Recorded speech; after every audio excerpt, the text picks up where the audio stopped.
करते हैं कि आपका कितने लोग इस रैली में आएंगे, तो एक मोटा मोटी हम लोग का आकलन था कि 4 से 5 लाख लोग वहां पे आएंगे। चाहे सत्ता पक्ष हो चाहे विपक्ष हो, दोनों इतनी डरी हुई थी कि ये षड्यंत्र के तहत और एक प्रोपेगेंडा के तहत इसको एक गलत तरीके से लोगों के सामने इसको पेश किया गया, जिसमें लगभग समझ लीजिए कि 2 लाख के लमसम आदमी वहां पे रोड में ही फंसे रहे, वो गांधी मैदान नहीं पहुंच पाए।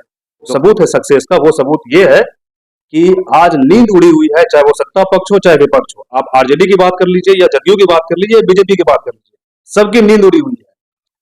जी नमस्कार, आप देख रहे हैं दी पब्लिक इंटरव्यू। मैं हूं आपके साथ मेरा आजाद। 11 तारीख को गांधी मैदान में जनसुराज के द्वारा बिहार बदलाव रैली किया गया था।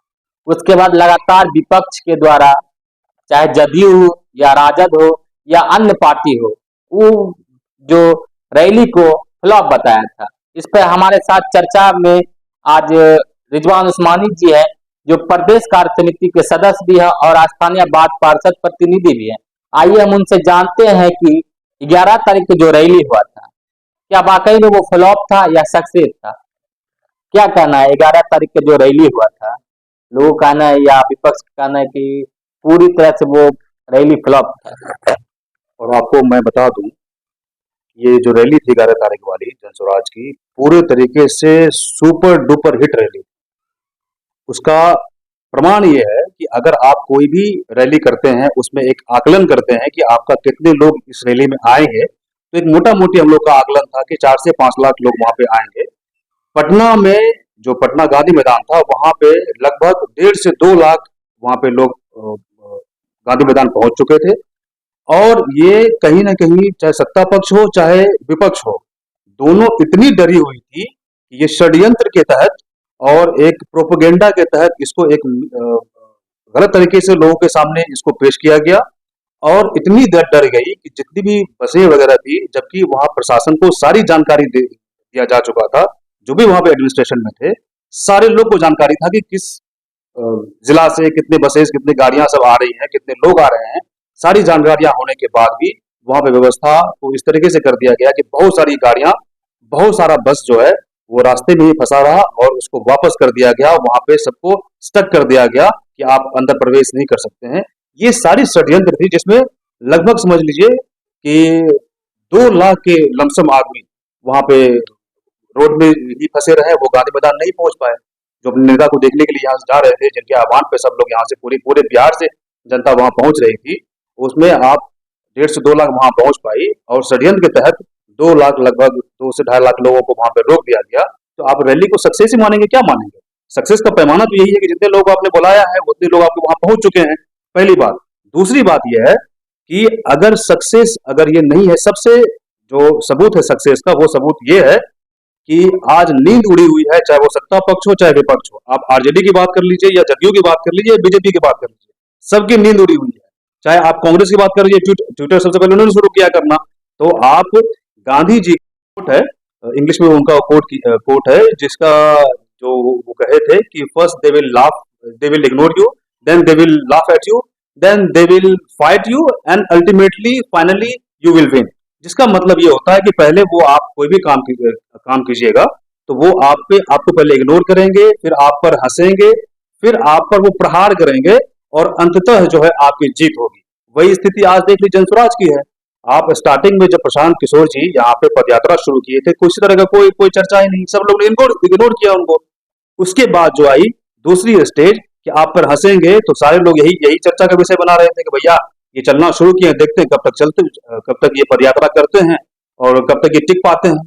जब वो भी सक्सेस हो गया, जब हम लोग का यहाँ पे बिहार बदलाव रैली किया गया 11 तारीख को, तो उसमें जाकर के ये ऐसा षड्यंत्र किया गया, ऐसा एक तरह का प्रोपेगेंडा फैलाया गया, ताकि जाके आपका जो है लोग वहां नहीं पहुंच पाए। और इस तरह का माहौल बनाया गया जो कि एक मतलब कहीं पे कुछ विवाद क्रिएट किया जा सके जनसुराज के साथी के द्वारा या उनके कार्यकर्ता के द्वारा। लेकिन जनसुराज में सारे कार्यकर्ता को ये ट्रेनिंग दी जाती है कि भैया संयम जो है वो बहुत जरूरी है। पेशेंस आपके लाइफ में हो, चाहे राजनीतिक जीवन में हो या ऐसे भी जीवन में हो, वो पेशेंस अगर आपके अंदर है, वो धैर्य आपके अंदर है, तो आपकी निश्चित जीत होगी।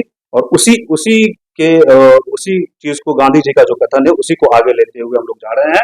तीसरा स्टेज हो गया जो इस तरह का माहौल बनाया गया। और पर अंतिम, कुर्सी तो खाली दिखा। मैं वही कंप्लीट आ रहा हूँ, वहीं पे मैं आ रहा हूँ। जो चौथी बात जो उन्होंने बोला था, अंततः जो है फिर जीत आपकी होगी, तो आप देख लीजिएगा। मैं आपको आश्वस्त करता हूँ, ये निश्चित है कि बिहार में बदलाव निश्चित रूप से होकर के रहेगी। आप अक्टूबर नवंबर में यहाँ पे देखिएगा इलेक्शन है, तो आपको वो चीजें नजर आएगी। जहां तक आप बोल रहे हैं कुर्सी खाली थी, तो इसमें आप थोड़ा सा समझने की कोशिश कीजिए कि जो वहां पे जो जिस तय समय में वहां पर प्रोग्राम था, उतने में खबर आती है कि बहुत सारी गाड़ियों को रोक लिया गया है, बसेस को रोक लिया गया है, जिसमें प्रशांत किशोर बीच से ही वो जाते हैं, वो मुआयना कराने के लिए। वो वहां पे कुछ ऐसी कुछ बात किया जाए प्रशासन के द्वारा, प्रशासन से, ताकि वो उसको वहां से रिलीज किया जाए, और वो सारे के सारे लोग जो अपने नेता को सुनने देखने आ रहे हैं, उनको समझने आ रहे हैं, उनकी विचारधारा को सुनने आ रहे हैं, वो वहां पे पहुंच सके। तो इसी बीच में वहां गए, लेकिन वहां पे बात बनी नहीं, लोग कम वहां पे जो है उस वक्त जो कम थे। और लेकिन जब फिर प्रशांत किशोर जी आए, बहुत सारे लोग आए। अब होता क्या है, आप इस बात को हमें और आपको समझने की जरूरत है कि जब नेता आते हैं वहां पे, तो जितने भी लोग थे सब फैले हुए थे, सब फैले हुए थे। और जब नेता जब भाषण भी करता है, तो वो सब चाहते हैं कि हम जितना आगे से आगे हो सके हम बैठे। कुर्सियों पे बैठना लोगों ने वहां प्रेफर नहीं किया। आप आगे जाके देखिए, बहुत सारी भीड़ थी। अगर आप कुर्सी पे बैठाते, वही लोग अगर कुर्सी पे बैठते, तो ये मेरा मानना था कि पीछे वाला जो कुर्सी थोड़ा बहुत वो खाली रहता, क्योंकि वहां पे कुर्सियों का इंतजाम लगभग 4 लाख का किया गया था, तो समझ लीजिए कि 2 लाख मोटा मोटी पीछे वाला खाली रहता। अगर वो सिस्टमेटिक जो व्यवस्था वहां पे की गई थी, अगर उस व्यवस्था को सारे लोग फॉलो किए होते, तो वो कुर्सी आपको भरी हुई मिलती। और जो जो कुर्सी आपको खाली दिखाया भी जा रहा है, वो दिखाया जा रहा है 1 बजे, 2 बजे, 3 बजे का, जबकि प्रोग्राम शुरू हुआ लगभग साढ़े छह के करीब प्रोग्राम शुरू हुआ है।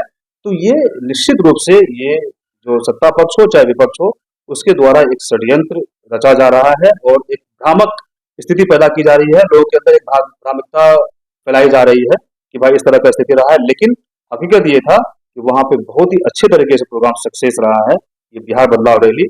और जितने भी सत्ता पक्ष हो चाहे विपक्ष हो, उनको ये खबर मिल चुकी है, उनको ये उनके दिमाग में ये आ चुका है कि नहीं, अब जो है स्थिति अब वो रही नहीं है कि अब सिर्फ राजद अलायंस हो, राजद कांग्रेस अलायंस हो, या फिर जदयू और बीजेपी अलायंस हो। अब ये तीसरा मोर्चा भी आ चुका है, और ये सारे लोगों ने मानना शुरू कर दिया। अगर नहीं मानना शुरू किया है, तो आज आपकी नींद काहे उड़ी?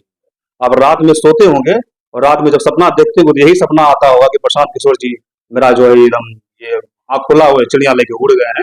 वही स्थिति आपको अक्टूबर और नवंबर में देखने को मिलेगी, जब जनसुराज यहाँ पे बिहार में अपनी सरकार बनाएगी, और प्रचंड बहुमत से बनाएगी। कई ऐसा वीडियो भी सोशल मीडिया पर वायरल हो रहा है, जहां प्रशांत किशोर से पूछा गया कि क्या आपको मुसलमान का साथ चाहिए, तो प्रशांत किशोर ने बोला था कि नहीं, हमें मुसलमान का साथ नहीं। ये वीडियो आप भी देखे होंगे, या हम क्या कहना है इस पे? देखिए, यही सब प्रोपेगेंडा है, यही सब भ्रामक स्थिति उत्पन्न करने का एक तरीका। अच्छा, वो वीडियो आप देखे होंगे, मुझे लगता है वो वीडियो 10 सेकंड का है, 10 या 15 सेकंड का होगा। उसके आगे का वक्तव्य, उसके पीछे का वक्तव्य कुछ नहीं है। सिर्फ वो एक एक लाइन बोल करके आप पूरे उसका जो है आप नहीं आकलन कर सकते हैं कि उनका स्टेटमेंट क्या है। ठीक वैसे ही जैसे स्टेटमेंट हमारे प्रधानमंत्री आदरणीय नरेंद्र मोदी का था कि आलू आलू इधर से दीजिएगा, उधर से सोना निकलेगा। उसको कांग्रेस के जो बड़े नेता है राहुल गांधी, उन्होंने ऐसा उनको मतलब उन्होंने ऐसा बताया कि इस तरह का स्टेटमेंट उन्होंने दिया।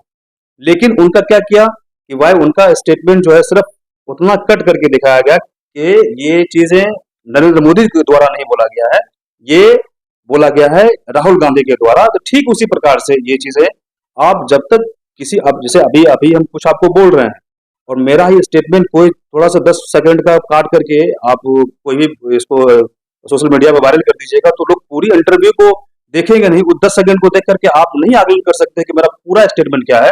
तो आपको सबसे पहले ये चीजें हमें और आपको समझना होगा कि वो इंटरव्यू को पूरा देखिए, वो बोलना क्या चाह रहे हैं, उसके बाद फिर आप आकलन कीजिए कि वो सही है या गलत है। वो तो प्रशांत किशोर हमेशा ये बात बोल रहे हैं, और ये जनसुराज का एक समझ लीजिए कि एक संवैधानिक प्रक्रिया में और संविधान में ये लिखा हुआ है, जिसकी जितनी हिस्सेदारी होती है उसकी भागीदारी मिलेगी, और निश्चित रूप से मिलेगी।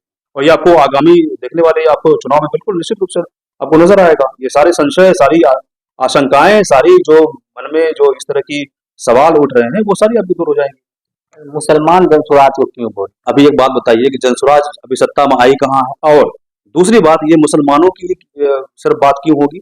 सारे लोगों की बात होगी जो हमारे बिहार में जितनी भी समुदाय, जितनी भी जाति, जितनी समुदाय, जितने पंथ के लोग, जितने भी धार्मिक धर्म के लोग रह रहे हैं, सबके विकास की बात है। अगर जनस्वराज आती है, वो 5 चीज हो जाएगा, जिसका हम लोग प्रबलता के साथ, जिसका हम बिल्कुल सारे जितने भी जनस्वराजी कार्यकर्ता हैं, जनस्वराजी साथी हैं, चाहे प्रदेश से लेकर के आपके प्रखंड लेवल में हो या फिर पंचायत लेवल में हो, सारे लोग तो वही 5 चीजों को लेके जा रहे हैं।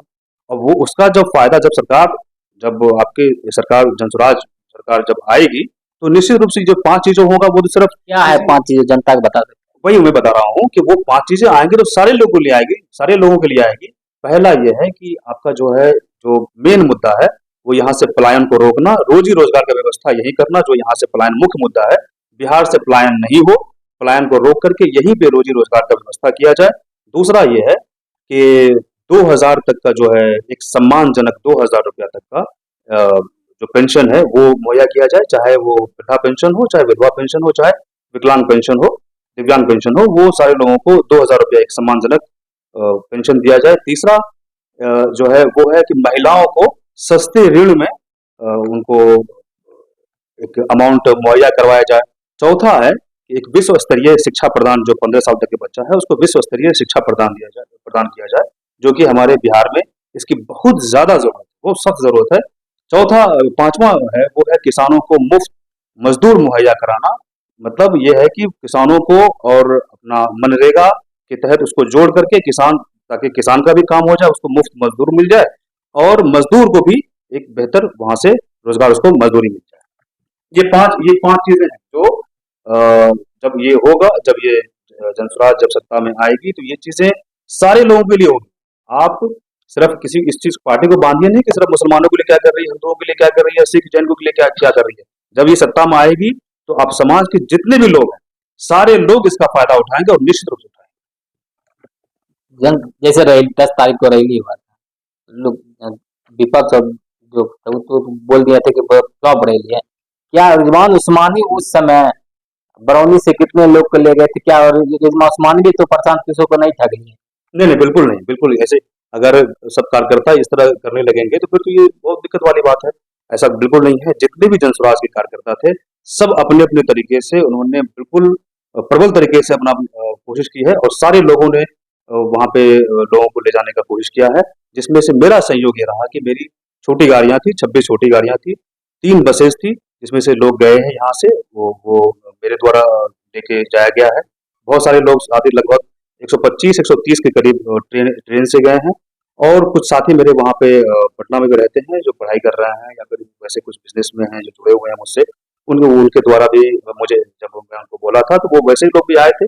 तकरीबन 500 सवा 500 लोग मेरे द्वारा वहाँ पे ले गए हैं, जिसका साक्ष्य भी आप वीडियो के माध्यम से आपको मिल जाएगा। आपको चाहिए होगा तो मैं भेज दूंगा आपको। 2025 विधानसभा चुनाव को लेकर रिजवान उस्मानी क्या तैयारी कर रहे हैं? 2025 चुनाव जो आपको अक्टूबर नवंबर में लगभग है, उसमें मैंने भी अपनी दावेदारी दी है, जैसा कि आपको पता होगा। तो उसमें तैयारी चल रही है। जो ये 5 चीज़ों को लेकर के सारे लोग कार्यकर्ता इसमें लगे हुए हैं, मैं भी लगा हुआ हूँ और प्रयास ये कर रहा हूँ कि जन जन तक जाऊँ और ये 5 चीज़ों को सारे जन के पास रखूँ और उनको बताऊँ कि ये चीज़ें जब जनसुराज आएगी तो अब ये 5 चीज़ें निश्चित रूप से आपको हो जाएगी। इसके अभी हमने रिजवान उस्मानी जी से बात की है, जो अभी जनसुराज के भावी प्रत्याशी भी हैं, और 11 तारीख को जो जनसुराज का बदलाव रैली हुआ था, उस पर हमने इनसे बात की। इन्होंने उस पर प्रकाश डाले, उनकी जो सच्चाई थी, जो आम जनों के द्वारा या विपक्ष के द्वारा जो उसे फ्लॉप बताया गया था, उसे ये अपने तरीके से बताए हैं। बाकी यार हमारे चैनल को फॉलो नहीं किए तो फॉलो करें और यूट्यूब पर देख रहे तो सब्सक्राइब करें।